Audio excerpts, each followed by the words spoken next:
Oh, there it is. We're all here. Oh, awesome. I see your setup back there. Yeah, it's like the reprieve that I have for being like in a space that doesn't have kids in the background and it's quiet. Understand. Yeah, it's kind of, I guess, slowing down with the bees up your way. Yes, it was like I think it didn't get much above freezing today, and it's gonna get down into the teens at night tonight. So it's cooling off. Yeah, winter's here. Yep. I'm glad we could get together here. Yes, likewise. Talk just briefly, you know. You want Yep. to kick off, maybe giving a little history about yourself, how you got into bees, and kind of where you're at now. Yeah, and I mean, if you want to do the same too, we can kind of just start like a open dialogue and kind of let people know who we are. Yeah. But yeah, I started beekeeping at a high school. I'm 35 now, and so I was about 18 or 19, and started with 2 packages, Georgia packages that I installed. I remember I bought the styrofoam, like a complete styrofoam bee kit, because I was like thinking like of the R value, and that seemed like it would be like the next kind of like step forward in beekeeping at the time. So I didn't even know what I paid at the time. It was probably like maybe actually I do remember it was under $100 for the packages. I think it was like $65 or $70 a package. Mm-hmm. And that that's not that long ago, but it's like someone was saying today they're like 180 this year for like packages from Georgia. So it's like wow.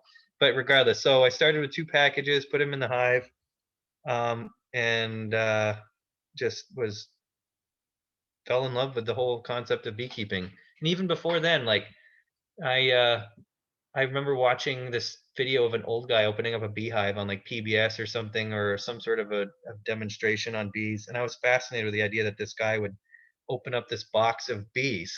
Most people would run, and why would you even want to do something like that? But it was intriguing. It just seemed like the whole concept was really just kind of something different than what I've ever seen or been exposed to, and it just burned a little imprint in my mind, and I kind of came back to that as a teenager, young adult in a sense, and was like, I got to try this. So I remember reading all the books, and then I bought the bees and got the packages and installed them. My first year is just like really like almost overstimulating, Mm-hmm. because there was just so much to take in.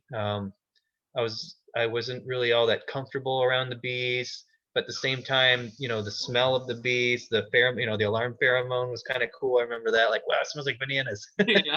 And, the sounds of the bees. But yeah, so my first year was really. Hang on 1 minute, Cory. Hey, Fred, I'm in the middle of a meeting. Oh, but if there's another. No, you're fine. Did you want? No, I was actually just driving by. Oh, how's the tincture working? Have you tried it? Good. Yeah, we'll catch up. Yeah. Thanks, Fred. Sorry. No, you're fine. I was gonna give a warning too, if a kid or a wife busts in here, don't be surprised. I let her know, but you never know. No, you don't.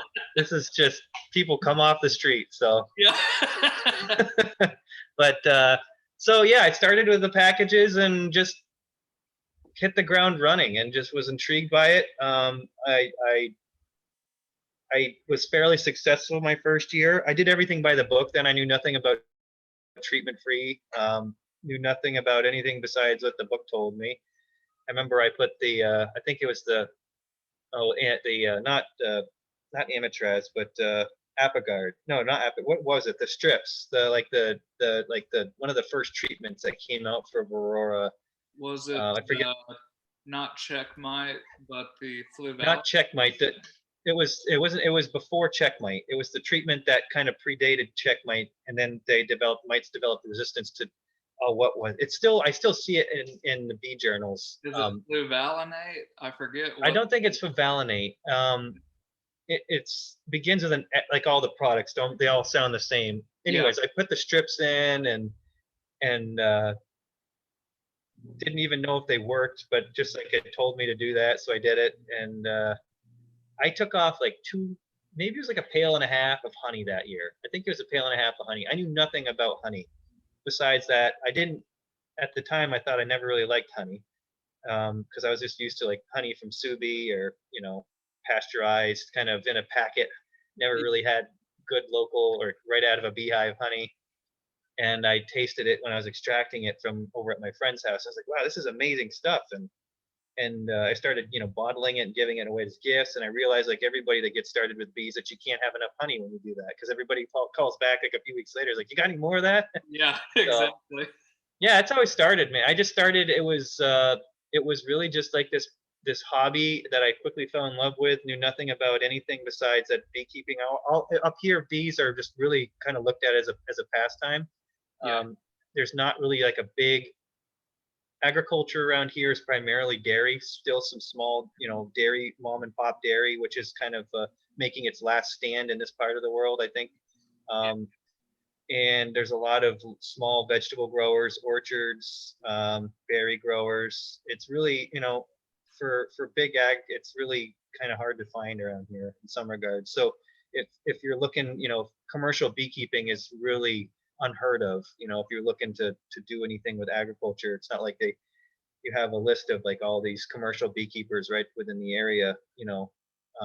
You do really have to, like, again, the Champlain Valley of Vermont's pretty much the one of the fertile places where there's the most, I think, commercial beekeeping happening in New Hampshire. I mean, within like 100-mile radius from where I sit. Yeah. Are Um, you in New Hampshire? what's that? Are you in New Hampshire? Yeah, I reside. I'm right. I'm right on the Connecticut River. So where I'm sitting is in New Hampshire, in Plainfield, and I'd say half to more than half my apiary is in Vermont. So Okay, cool. I ride the river. It's both sides of the river that I have bees in. So Yeah. Awesome. um, I was thinking Vermont for some reason. I just don't guess I'd ever asked. yeah, no, if I lived anywhere else in New Hampshire, I don't think I could be successful.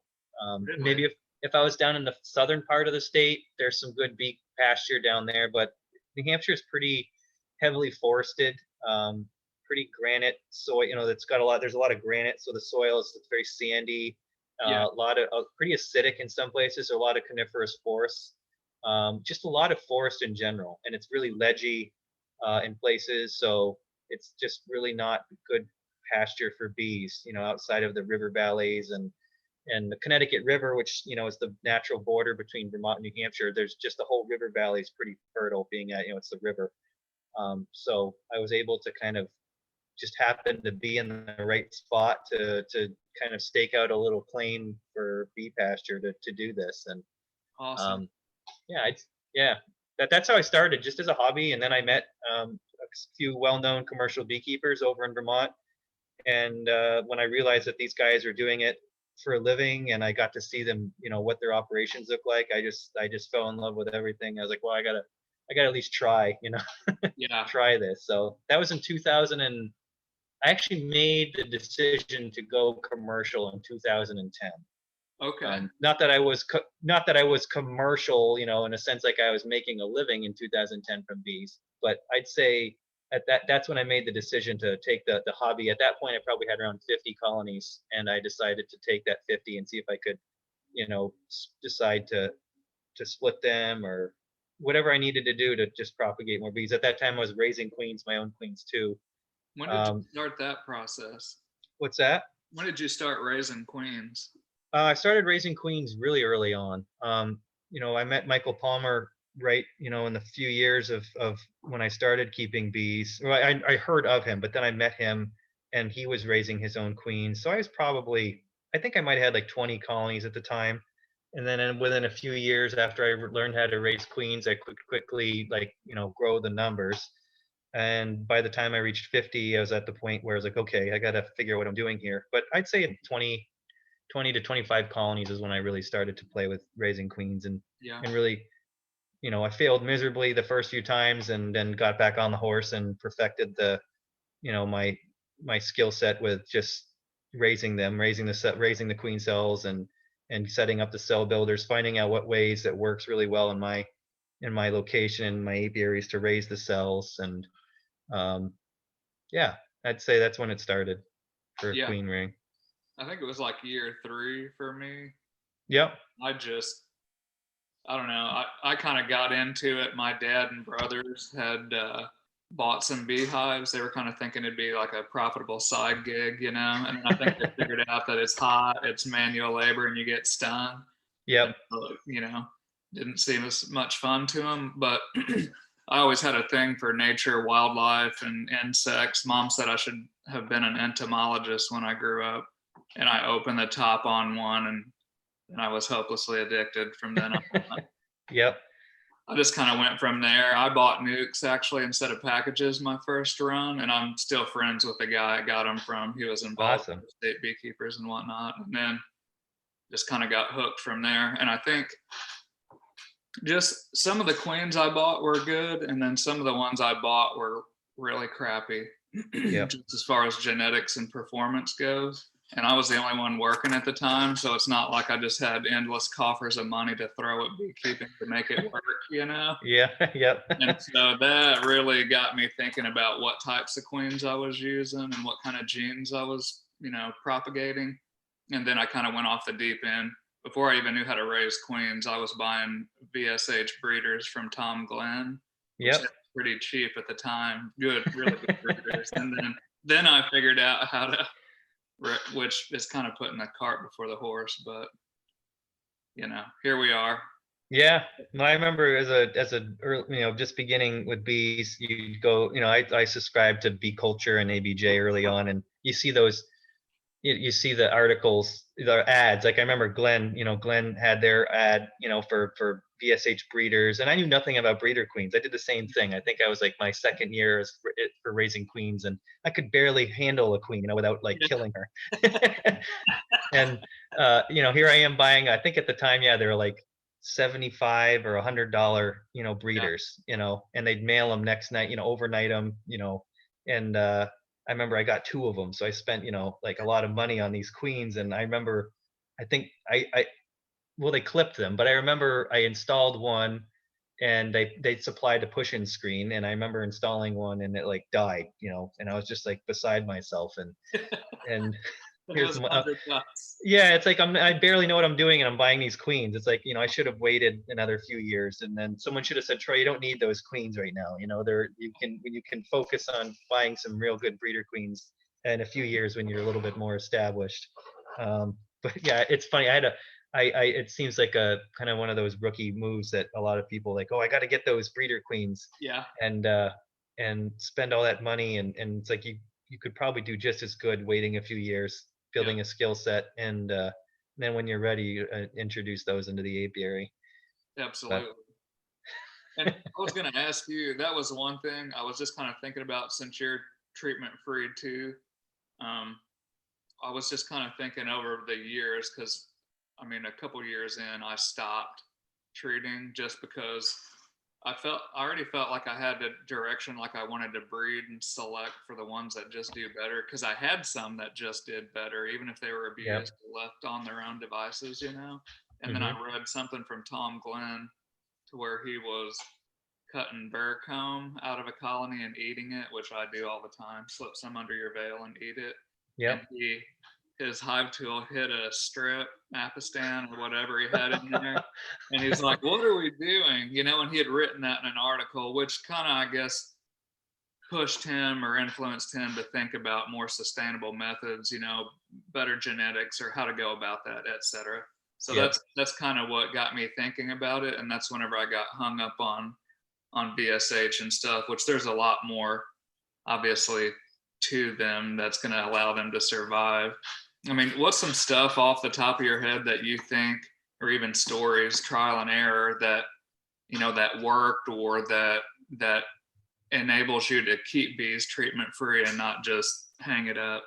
Yeah, no, that's a good question, Corey. I mean, just to get, I discovered that people were keeping bees without treatments. At the same point, I was about kind of, I think it was probably in 2000. It was about that point I kind of made the step to go, you know, come full time with bees, and it's I didn't plan on going treatment free.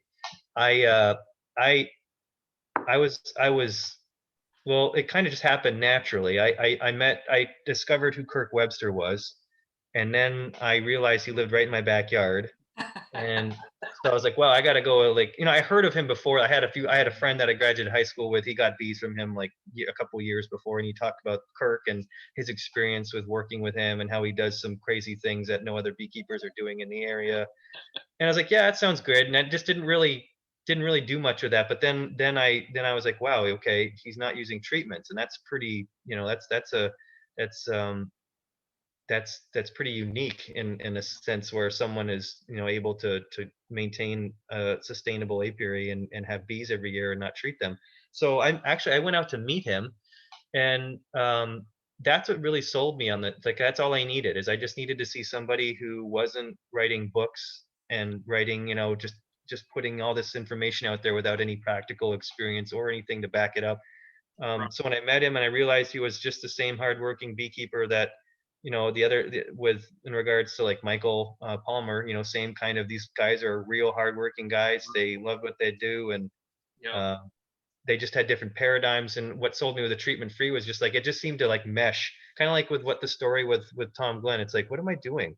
I'm putting these things, I'm putting this stuff in the hive, and it really just didn't makes it mean it made logically it made sense because it kills the mites and it keeps the bees alive, but Exactly. at the same time it just didn't really seem like there was any way forward, because at the same time I was raising queens and I was like, well, how do I know which ones? I mean, we could do the alcohol washes and all that stuff to determine which hives have less mites, but it's like it just seemed like I was kind of keeping, there was always a crutch, there was always something that was kind of enabling colonies that should fail to thrive and to make it through the season. And it was hard for me to choose which breeders. So it just by default, after meeting Kirk, and seeing his bees, and then saying, okay, I'm gonna just dive right off the deep end, and maybe I was kind of prepared to just like lose everything, because that was what that was told. I'm just gonna, all the bees are gonna die, and I'll have to just buy someone else's bees. But and I'm not saying that lightly, because I know a lot of people who have done this and have gone treatment free and they do lose all their bees. Yeah. And it's just, and I hate to hear that, but I guess I was lucky or something. But I remember I made that decision that year I wasn't going to use any treatments for Varroa, and I was worried all through the winter, thinking, they're all dead and they're all going to die. And most of them, I try to be as honest as I can and transparent as I can with people who are, conventional in the sense, because I want to try to show people that, yeah, this is different on all aspects of beekeeping outside of the boxes and the bees themselves, the management, the ins and outs of, how of dealing with an apiary that's managed without treatments. I think it's hard to articulate. It's Hmm. You can be profitable, you can be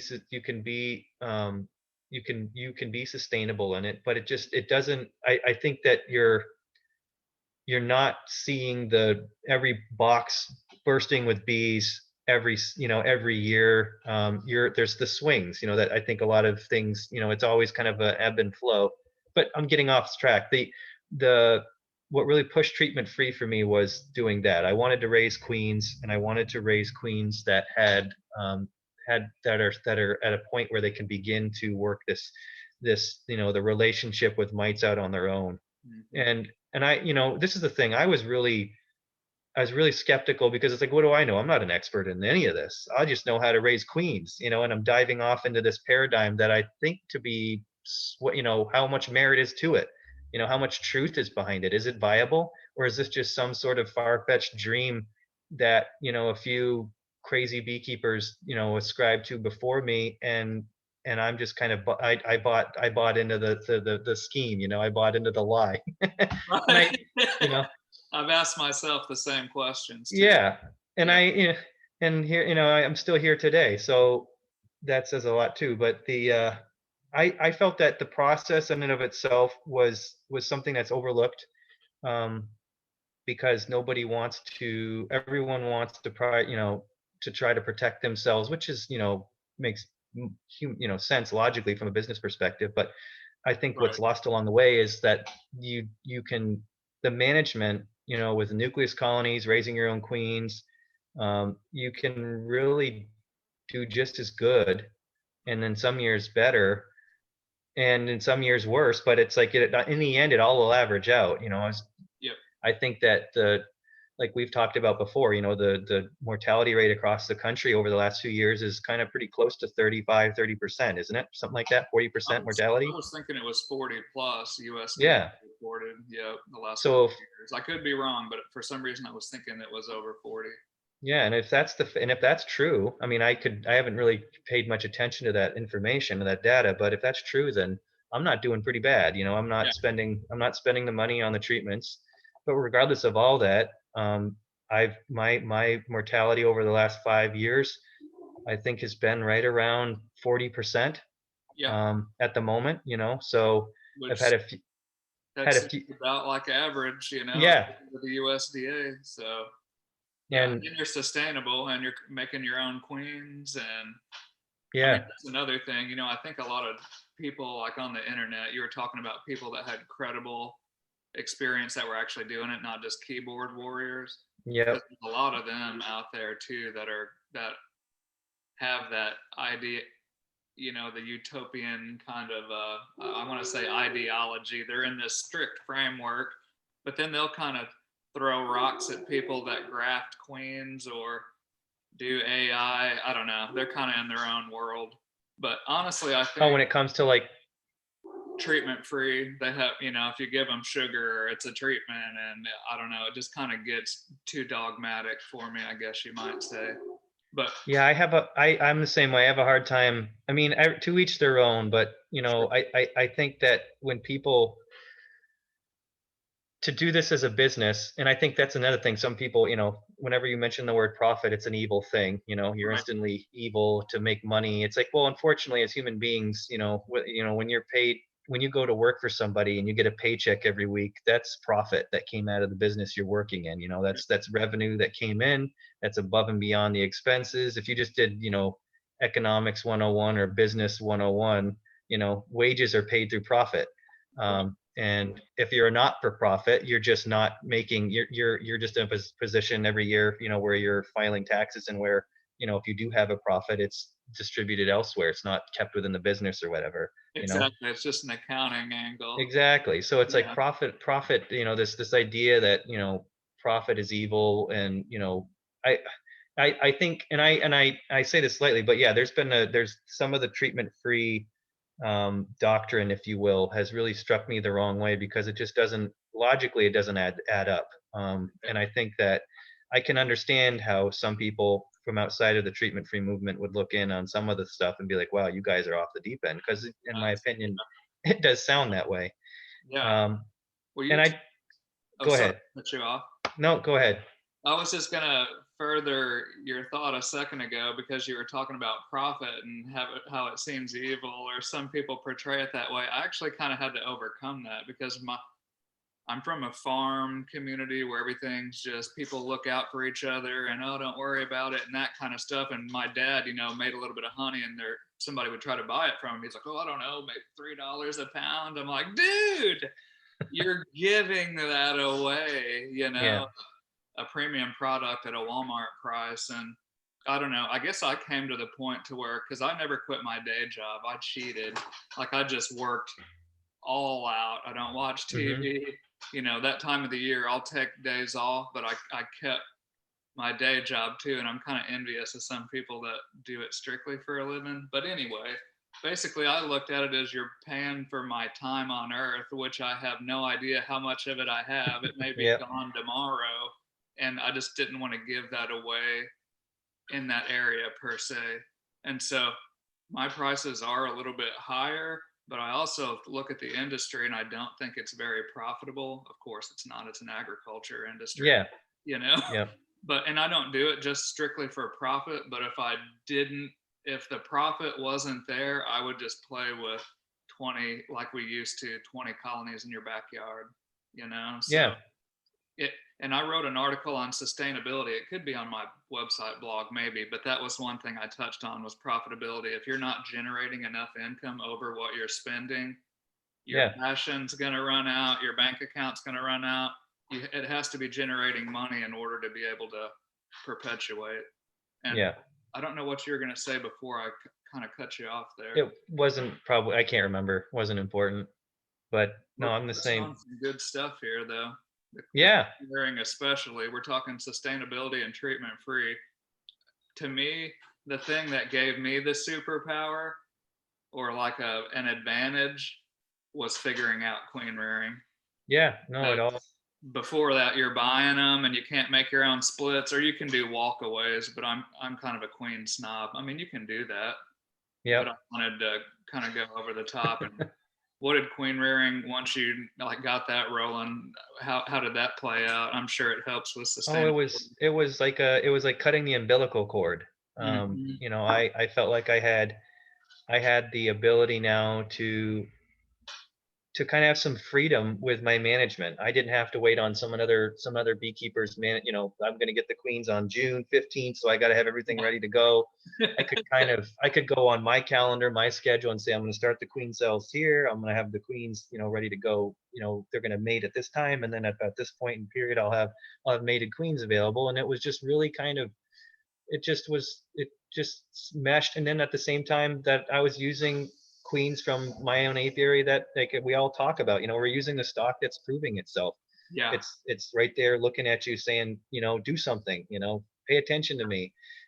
So you're utilizing what's proven. You don't have to question, you know, where this came from, or did this person who raised these queens, is it really everything they're cracking them up to? Is it all that's cracked up to be?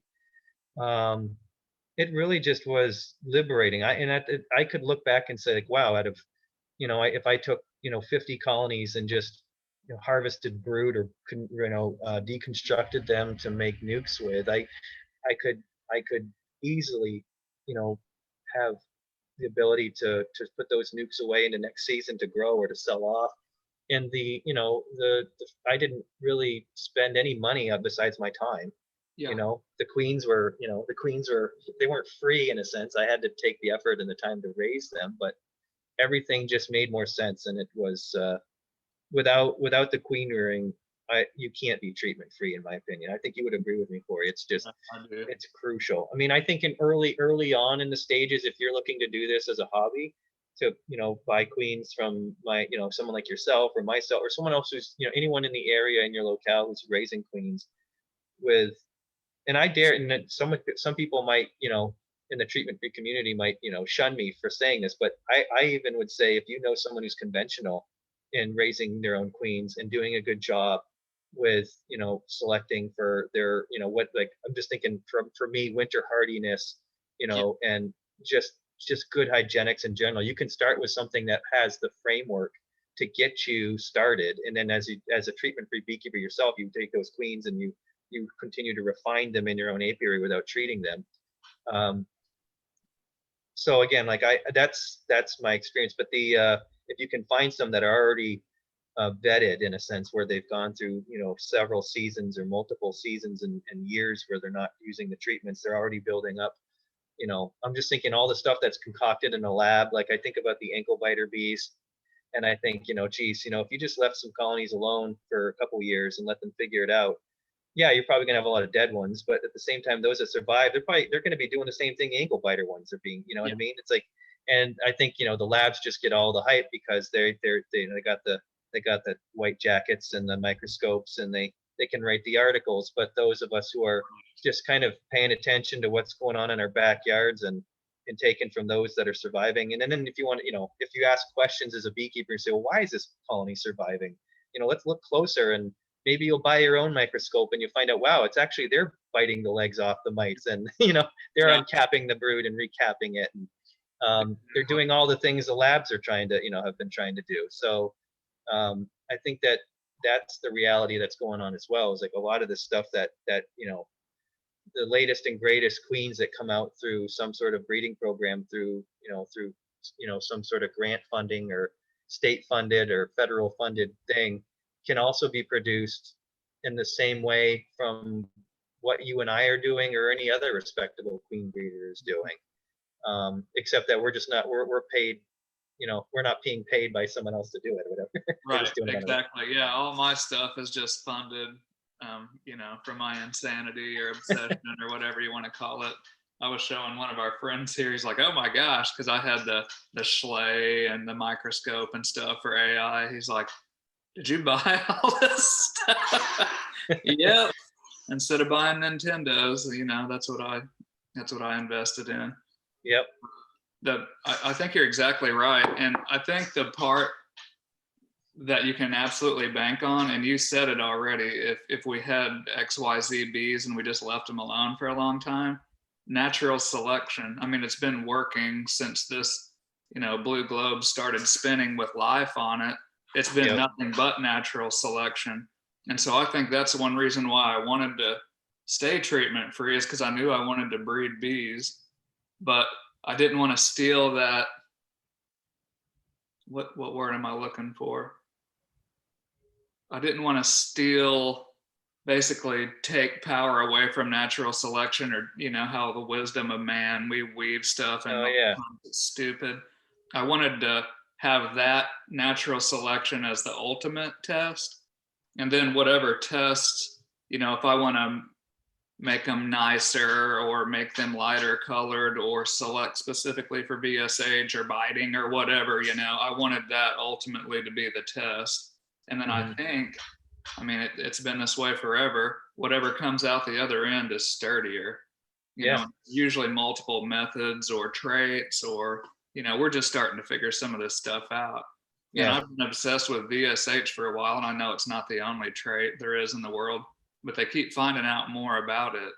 Like, first it was SMR. Like, how are these, how are they keeping the mites from reproducing? And it's weird, like the last time we tested, we just started actually VSH testing last year. But, I did 100 sample on one, which most of them tested high, but we've been using breeders. And I found 5 mites in that sample. Yep. 0 progeny. Really? 0. I mean, they were about to come out. So if they were going to reproduce, they would have already done it. Yep. None. Wow. So 100% mite suppressed reproduction, and not surprising because it came out of a breeder.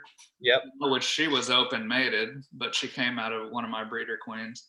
But that's just a small portion of it, and those genes were already encoded since who knows when. Oh yeah, they're there. And then natural selection just kind of teases it out. Yeah, and I think if we as good, and I think that's, if you look at history, and if you read some of the old literature, I'm just thinking of like Doolittle and who wrote 50 Years Amongst the Bees? Miller. Yeah. All the beekeepers that, I'm thinking like mid 1800, post Civil War, and right up until like the early, 19th century, where you had, the invention, Langstroth came up with. I'm just thinking the smoker was invented, and the equipment we use today was invented, all within like a narrow window in time. And it just seems like nothing has come along that has really kind of like done anything in the same sense. You know what I mean? Game And these guys lived without they some of them probably lived without electricity, and pretty they didn't have the internet and all the fancy stuff we have today, and they did all this stuff. And the one thing I wanted to make a comment though is, like, even like in like developing all these wonderful things and like advancing bees, for the furtherance that at some point, maybe we'll see some sort of host parasite relationship that's stable amongst bees and varroa mites, or honeybees and mites.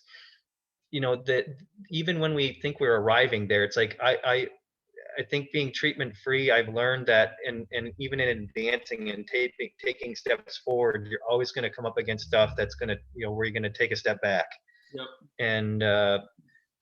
And that's the reality that kind of that's the part of the equation that always makes you feel like, or just, it's a nice, I think it's probably the only thing to do, is to be like, yeah, we just don't have the answers. We know so much, and there's a lot of things that are outside of our control. And even when you think you got, let's say you got a good 5 years of, a productive apiary where you got a good crop of honey, the bees survive the winter fairly, an average mortality rates, and you're just making these slow incremental steps. And sometimes you get a year, let's say in that span of time, you got a good, you felt like you did pretty good. The bees look beautiful. mites aren't, you're not even thinking about mites anymore because they're just not really there. And then all of a sudden you get the 1 year that comes along, and it just knocks you back down. And you're Levels. thinking, well, where'd all this stuff go that I was working for? You think, well, aren't they building resistance? And I think that's part of the piece that I think the beekeeping community is looking for, is like, if treatment free is going to work, you're going to see it in that it's just going to be this continual rate of success. You're not going to have these setbacks. That's not normal, or that there's somehow that's not like deemed as success, if you have like a big setback.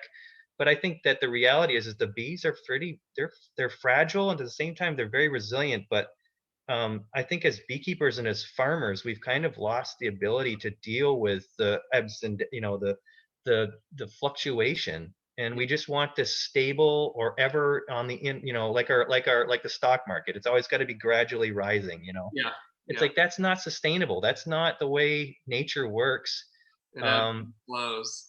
And I think as a beekeeper, there isn't a lot. Like, I look at this, the first few years I started doing this, and when I lost 50% of the apiary in the first few years without treating, and even I sent out this thing the other day to a couple beekeepers telling them, about, here's my mortality rate over the last 5 years. In 2016 and 2017, I had 50% and 55% mortality in those 2 years. And that's not too long ago.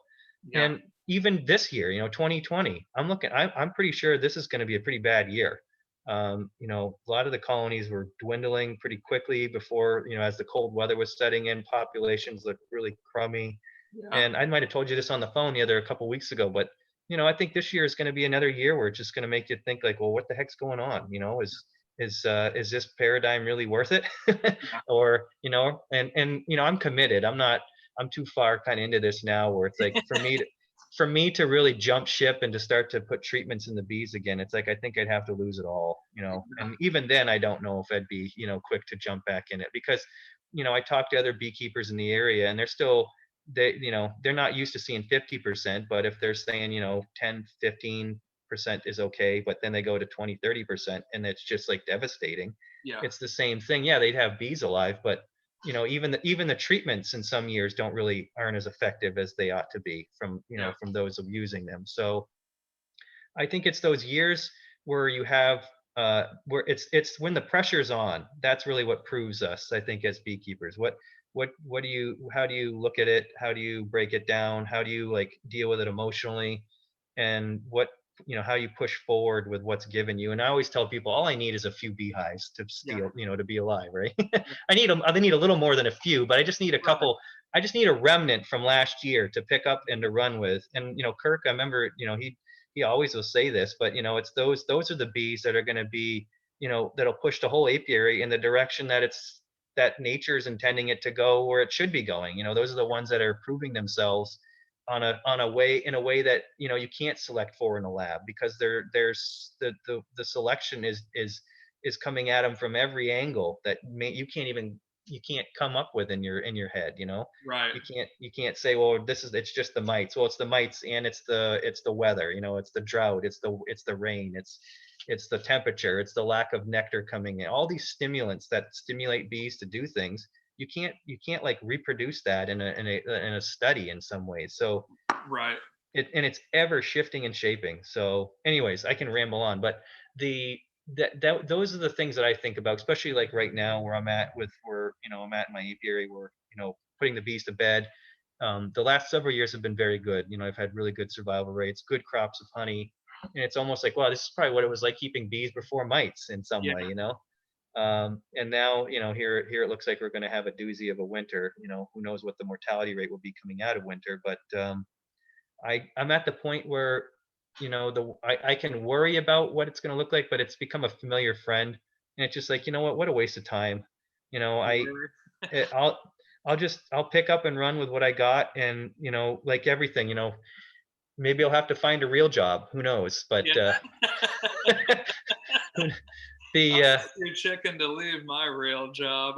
My thought was, I'll stay till I pay all my stuff off, and then, like, if I stumble, there's no noose around my neck then. But I just put up a bee shed and stuff too, which I should have paid off. And I'm thinking, around 4 years or so.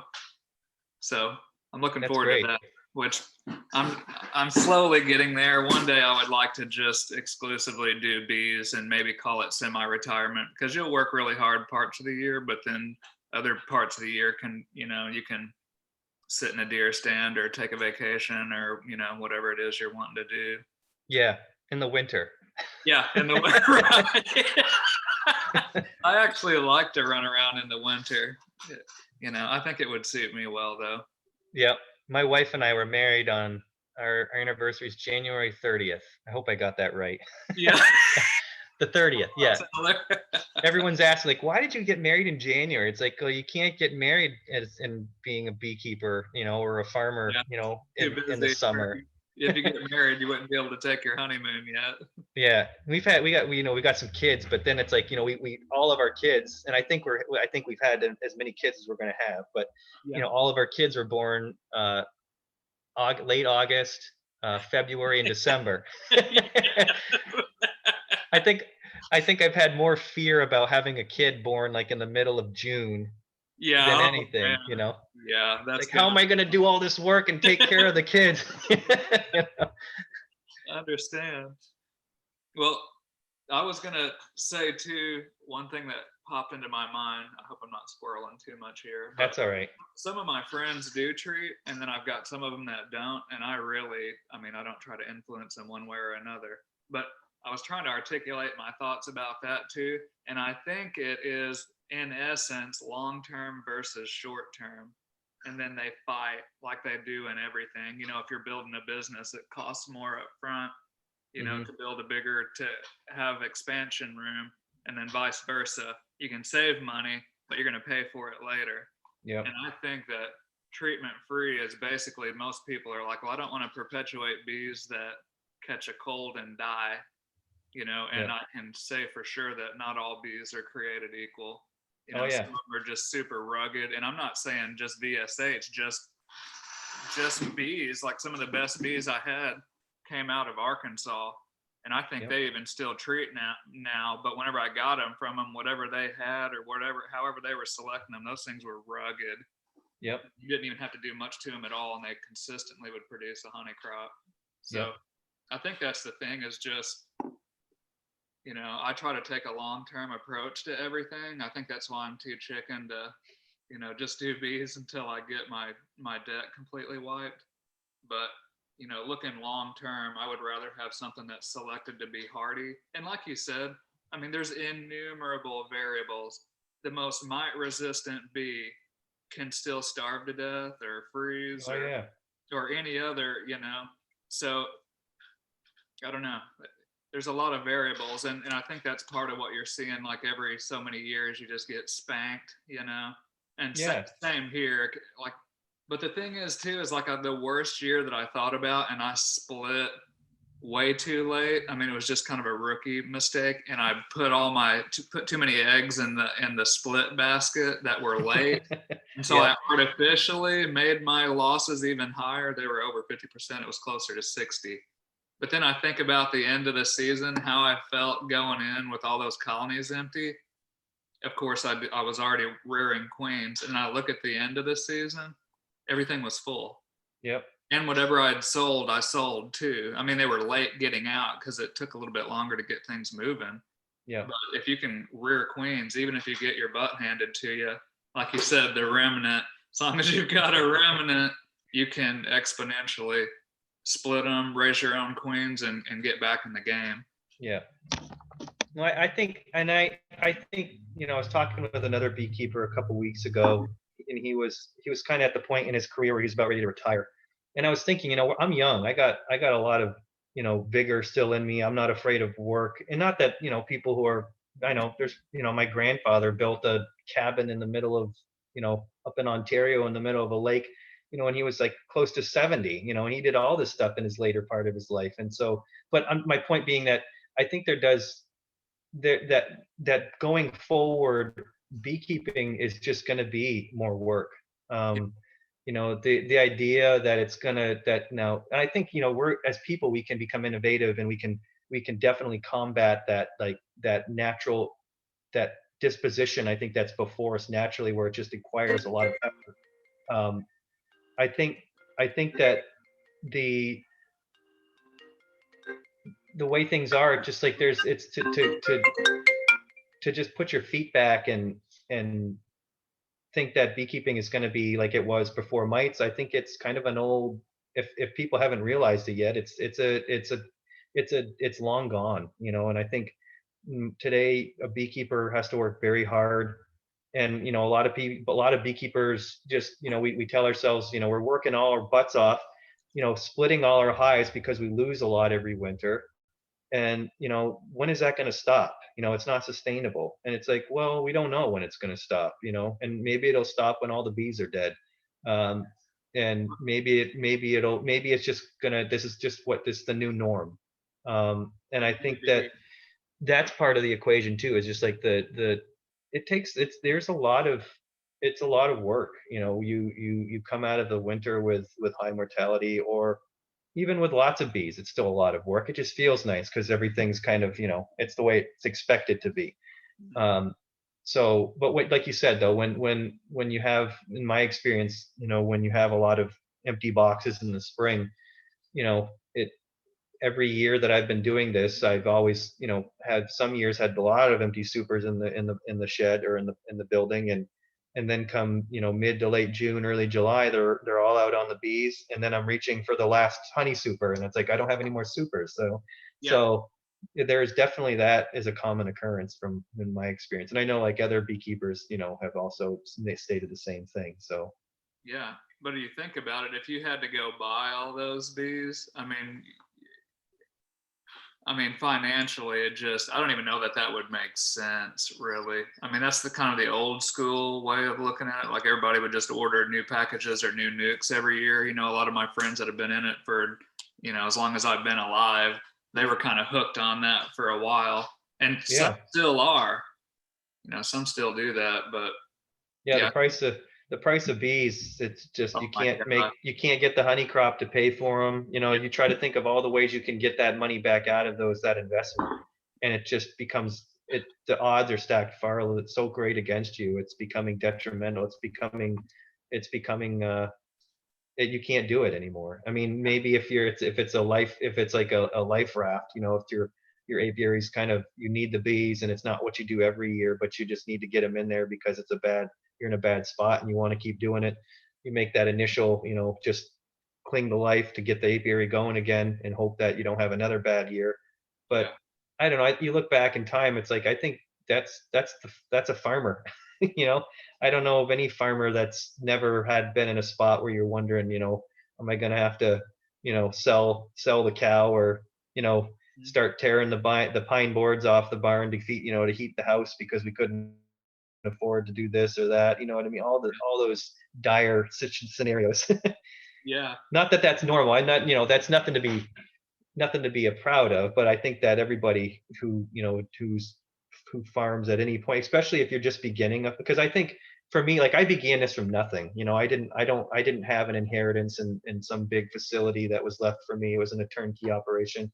Everything I have was started from my own hard-earned money. same. Um, and it's funny, you know, and in all honesty, like I don't make a lot of money. You know, I don't, if I was, you know, if I was to show everybody what I make in a year, if you can survive, you know, if I can make $35,000, Yep. you know, then I'm good. You know, I'm happy as a clam.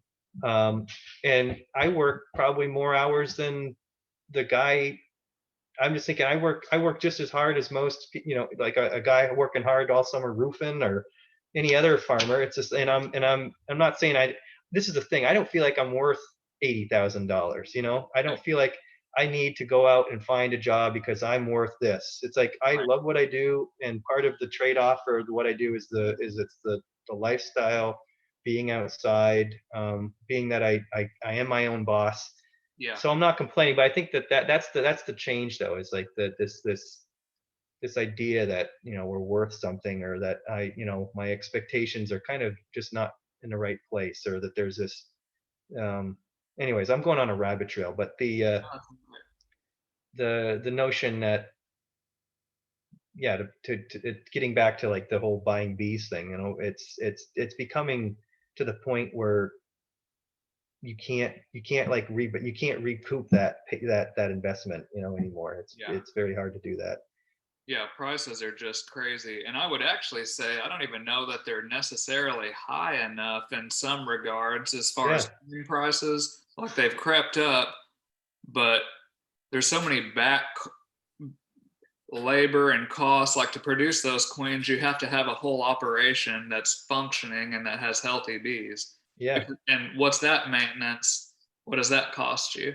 Oh yeah. What does it cost to put all the nukes together and then stock them, and then your time to remove them and then try to requeen them, and you have a rate of attrition. I Yep. mean, you think about it like, oh, it's easy. You just make up nukes, you drop a cell in it, you get 100% acceptance, you just pick them out, stick more cells in, get another 100% round, and you're good. You sold it 100% profit, and you got a whole bunch of nukes. It doesn't work that way. No. All you're doing is writing it and then pull up at the last minute so you have bees yourself is basically Yep. how No, it goes. that's a great way to describe it, Corey. That's pretty much, yeah, that's a good way to describe it. And it's such a specialized thing. You know, what blew me away is I don't remember, was it The Hive and the Honeybee, or I think it was a Day Dant book. I don't remember which one it was, but I got to, whenever you were saying you're reading everything, getting into beekeeping, I was reading it, and I went to the queen rearing chapter, and it started off the chapter, historically, queen rearing has been left up to a select few highly specialized beekeepers. And I was picking myself out of the floor. I was like, what? Yeah. I mean, without queens, you don't have beehives. Yeah. I mean, how could you outsource something so crucial? But I didn't know much about it. I then learned it is very specialized, and not everyone can figure it out. A lot of people can. They just need somebody that's already done it to show them what to do. Like a lot of my queen courses, there's people that, there was one guy who was in his mid 80s, and he had never tried grafting before in his life, and he did really good at it, and it was his first time. So a lot of it's just having, an example or somebody show you what works and what doesn't work. Yeah, and I think that you just got to hold their hand, and there's nothing, just show them, like, hey, how it looks in the literature and in the books is completely different than how it's going to feel. And especially, when you work alongside someone that's the confidence and can just show you in experience and in confidence, like, here's how I do it, and you can do it too. You can replicate it to the scale and to the needs of your own, doings. But yeah, I think I've always been baffled, and I know a lot of other beekeepers who've gone before me are always amazed. The beekeepers that raise their own queens are always like, I'm amazed that nobody's doing this, and has been doing it. And that I think more than ever, there's been this wave. It's kind of like the latest, beekeeping it's been like on the rise over the last 15 years, the number of people getting into beekeeping. And then with that, you have this, regeneration, this renaissance of, how to keep bees and all the research that's gone into beekeeping. But then you have a lot of people that get into bees and then they get interested in queen rearing. So you have a lot of new people. If there ever was a point where I think where queen rearing was being looked at and really kind of considered, I think we live in that day and time. And then it's just like being able to take that interest or that little level of being intrigued, and just to kind of push them and say, give it a try. And if you fail, that's okay.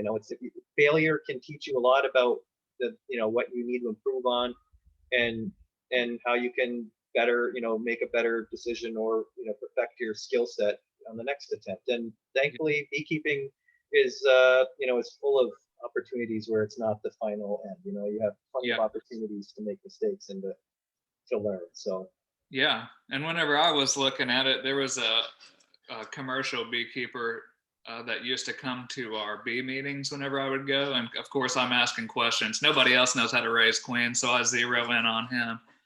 And I was like, I read this book, and I read this book, and then so-and-so says this, and I read this. He goes, which he had a strong Minnesota accent, told me to put the book down and go do it. Quit reading. You've read enough. Like, you got to get your hands dirty. And he's so right, because it didn't you know, I'm glad I read all that stuff. I don't want to knock that. I'm glad I Yeah. did that, you know, that knowledge in my pocket from other people. But once I did it myself, it totally opened up the way my brain perceived it, so to speak. And I was the same way. And I asked people in my queen course, I'm like, how many queens do you think I got the first time I tried it? You know, they're like, oh, I don't know, 20, you know, trying to be nice. And then you'll always have Yeah. somebody go, none. And then I, you know, criticize them and then laugh a little bit because that's correct. You know, I Yeah. goose egg. Yeah. But I did goose egg, but you're right though, that failure, like what went wrong? What was the crucial piece of this that I didn't get right? It's the best, and I learned best through pain because I'm so stubborn. That Well, everyone learns best through pain. I think it's one of the that's main motivating, like, that's the one thing that motivates people to change and to improve is through true. pressure or some sort of pain, right? True. That's probably why reality is structured the way it is, huh? Yeah. Anyway, I didn't mean to interrupt you. No, no, not at all. I was gonna just echo your comments too. You know, just try it. I mean, don't be scared to fail. Don't let that keep you from going forward. I would encourage people that I think one of the main successes or reason I've been successful or feel successful as a beekeeper, treatment free or not, regardless, is because of queen rearing. Yeah. And it just opens up new income sources. It opens up new avenues of sustainability in your own operation, you know, profitability. It affects everything. And I think it also, for me, it opened up, like, I never looked at the beehive the same way ever again once I started raising queens. Yeah. I knew so much more about, like, the mystery that enshrouded queens than, you know, it's, you know, it's like, okay, 1 to 16 day, you know, the life cycle, you know, from egg to adult, you know, virgin queen, the 16-day window, and, you know, that you know, what the larva looks like, you know, the day that it's ready, that the cell's ready to be capped, and how much, you know, the royal jelly, how much royal jelly, you know, is really kind of, are these things eating, and how much is being fed to those larvae. And I mean, you just never look at it just opened my eyes up. It just made me a better beekeeper, become a better beekeeper by practical experience and by pushing myself in a way that I was uncomfortable with at first, but it showed me like you said, a whole new world, you know, from a business perspective, but then from a beekeeper's side of it. Like, it's kind of like that show, you know, I think it was on in the 90s, how things are made. Yeah. It's like most people buy queens and they show up on their doorstep in little cages with attendants or lack thereof. And it's like, now you know how they're made. You know that it takes a lot of work. You know, it takes a lot of thought and, you know, time management, and you understand that when someone charges you 20, 30, 35, 40, heck, Yeah. I heard, you know, $50 for a queen, for a Yeah. production queen, you actually understand that, you know, from a reputable breeder, they're worth that much, because they're work your butt off all season long producing them. Yeah. And two, you know, we're talking about bee prices getting so high and queen prices inching up. Of course, a lot of people complain about it, mainly the ones that are buying a lot of them. But you think about it, if a package of bees is $180, the queen is the cornerstone of that whole foundation. Is it worth 20? Or is it more worth 50% of what that box is holding? In my mind, you know, they're just life support. That where it's at is that queen. She's the source of the genetics. She's going to be the one to blow the colony. I mean, obviously the workers are important, but I just the think queen, you have the queen dies, or she's, you know, killed off, or she's a dud or a drone layer. When you install that package, you'll be running around pretty quickly trying to replace her. Yeah, the package is worthless without her, you know. And I stopped selling mated queens, and I catch tons of crap for that. But I never quit my day job. So if I was working full time and I needed another income source to pay the bills, I would probably look at open mated queens. But I kind of followed the model. I guess you'd say I kind of looked at VP Queens, or looked at John Harbaugh, or looked at Tom Glenn, you know, and none of them, which I learned AI a while ago, and I was kind of going that route with breeding. And I just noticed none of them were selling open mated queens. And then after I got bigger, I found out why. You know, it's just, if I make up a bunch of nukes, I don't want to pick the queen out of it whenever I can sell the whole thing for $200, or 225 is what I sold them for last year.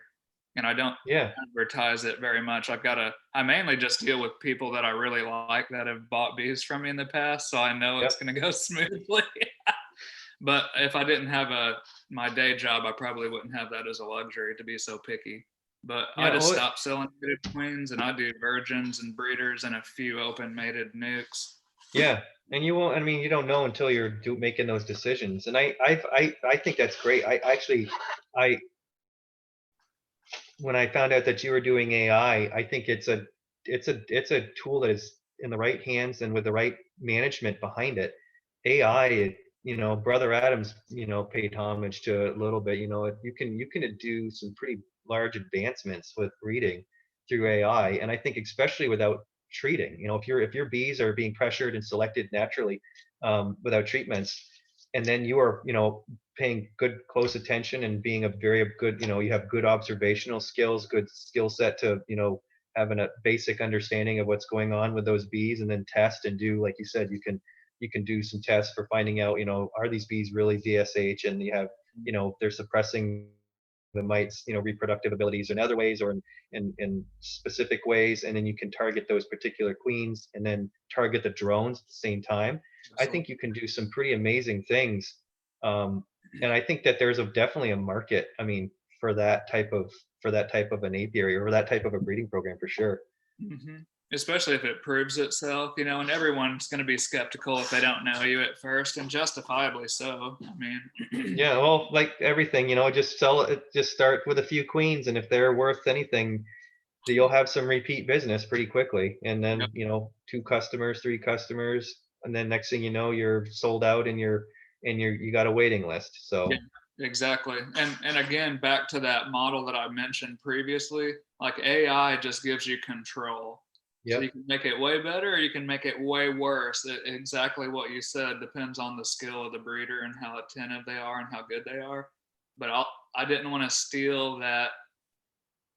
Gosh, I keep struggling with that word. I didn't want to steal whatever word I'm looking for away from Mother Nature. Like I wanted that to be yeah, it's up here on the hierarchy, so to yep, speak. So I didn't want to steal that from Mother Nature, but then have the selective pressure or natural selection. So you're not, how we've made our bees yeah, weak by offsetting this. We haven't left natural selection yep, high enough on the hierarchy. I'm trying to leave that up there, take what Mother Nature deems suitable, and then add additional, like I'm VSH testing. Whatever yeah, survives, I VSH test it.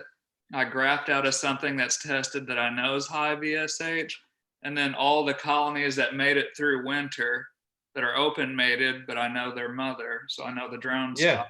I test all those for VSH, and the ones that are really high, I catch drones out of all of those. So it keeps some diversity in there. The brood patterns look really good, but some people would criticize yeah, diversity. Anyway, I use all those drone uh, donating colonies that test high, and then AI the breeders back too. And then like I run my breeders, some are in full size colonies, some are in nukes. I run them just like any other queen. They get the same lack of miticide treatments. They still go through winter, yep, just like a regular queen. And then here we go again. yeah, I'd like to get bigger and just have an even bigger net to select from, but yeah. Well, in time, in time, that's. exactly. I'm still working on that, but I, And I find even when you have, in the years where I've had more bees than I knew what to do with, and where I feel like, I'm just losing control of staying ahead of them.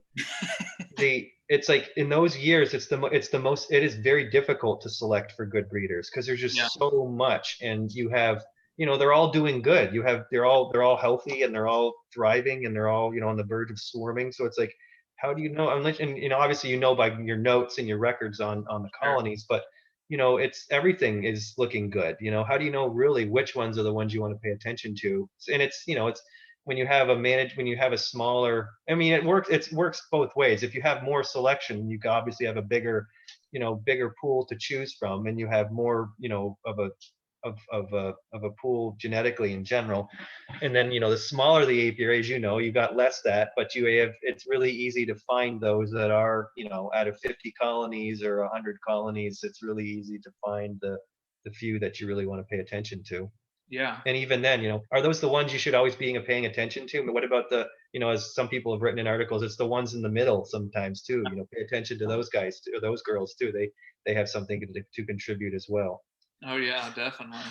Yeah, it's like Sue Kobe said. She's the one I learned AI from. She said bee breeding is a path with no end. And Yeah. it's just like you said, if you got 5 good years, or even what if we, put varroa mite in its place strictly through genetic solutions? Well, then tropolalips or something else. There's always something. Something's going to take you off your horse. There's always something that's going to put you out of business. Yeah. Yeah.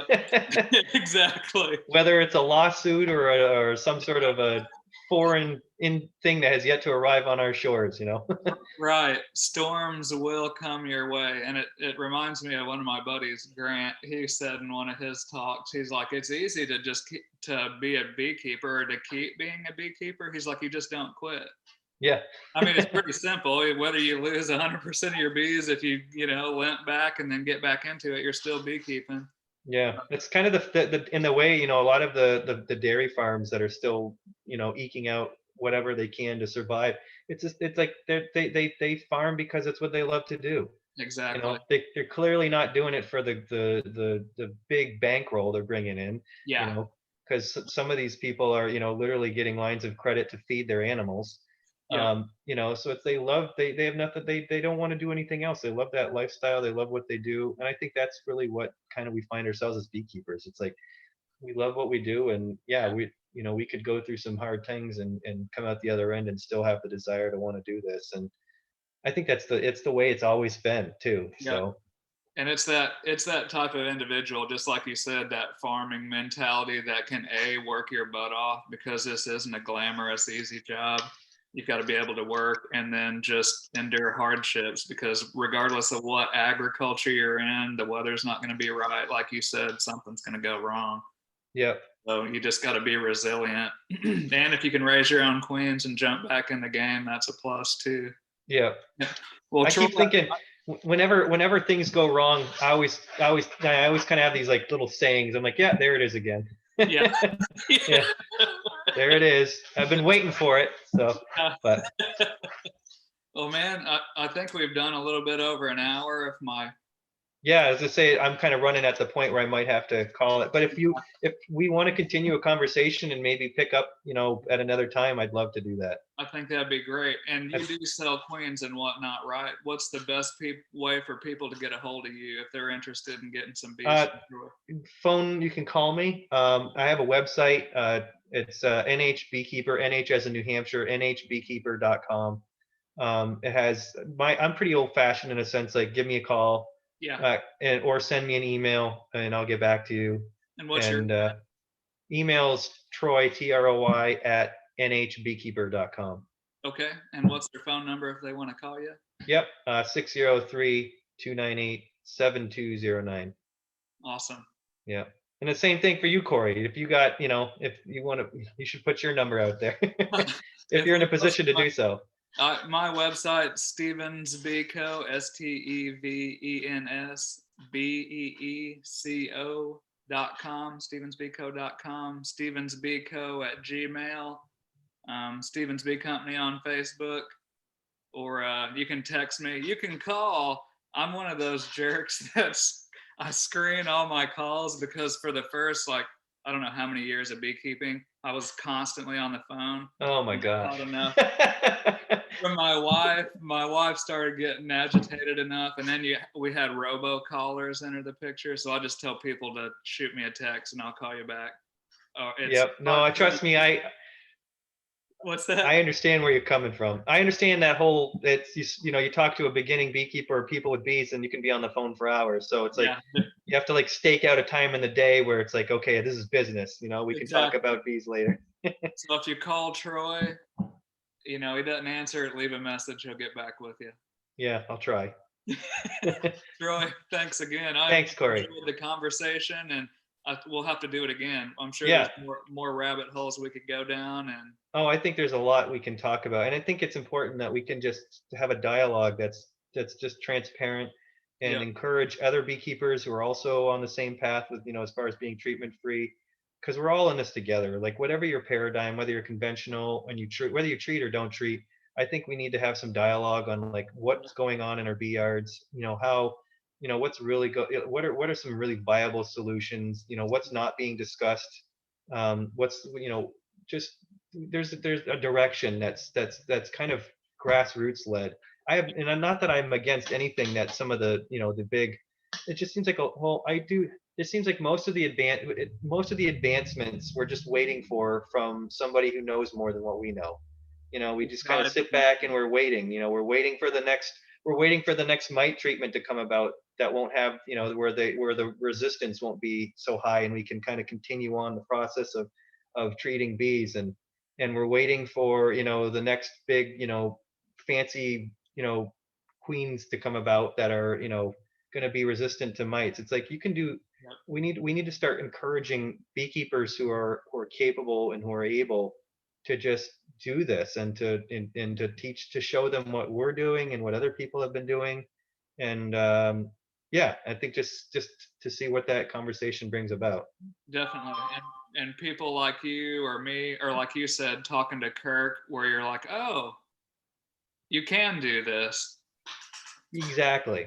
Yeah. Yeah, and I will say, I mean, I'm always a skeptic. I've been a skeptic of treatment-free beekeeping since I began, and I Yeah. will say, in the 10 years that I've done, well, 11 years now of doing this without treatments, you can do it, and Yeah. don't, and that's the reality. I mean, everyone will tell you in every bee subscription that it's impossible. Sure, maybe it's impossible because you just don't have you're not there yet. But it Yeah. is, if you were left with nothing else, if all the treatments were wiped away from the face of the earth as a beekeeper, and you had to just keep your bees without treatments, you'd find a way to keep them.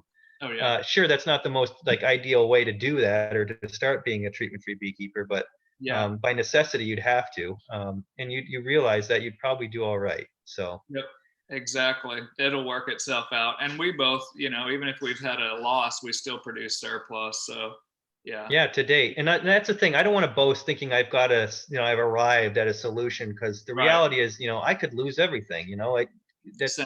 that's very much a reality, and I'm always trying to be humble with how I say things. But I just think that there's far too loud of a voice saying you can't, and the voice that's saying you can is always undermined, and you're always some sort of a kooky, who knows what you are. But Yeah. I think we just need to say that, shout back saying, yeah, you can, and this is how you do it. This is how it's being done. Exactly. And that's why I wanted to talk to you on here. And I Yeah. think you'll give some people some encouragement too that they'd like to hear. We'll share it. I'll probably put it on YouTube, or where we can share it to different groups and stuff too. So. Yeah. Yep. Awesome. Well, Troy, Perfect. Well, let's keep in touch. Let's keep the dialogue going. sounds great. You have a good evening. Thanks You again. too, Cory. Bye bye. Catch you later. See ya.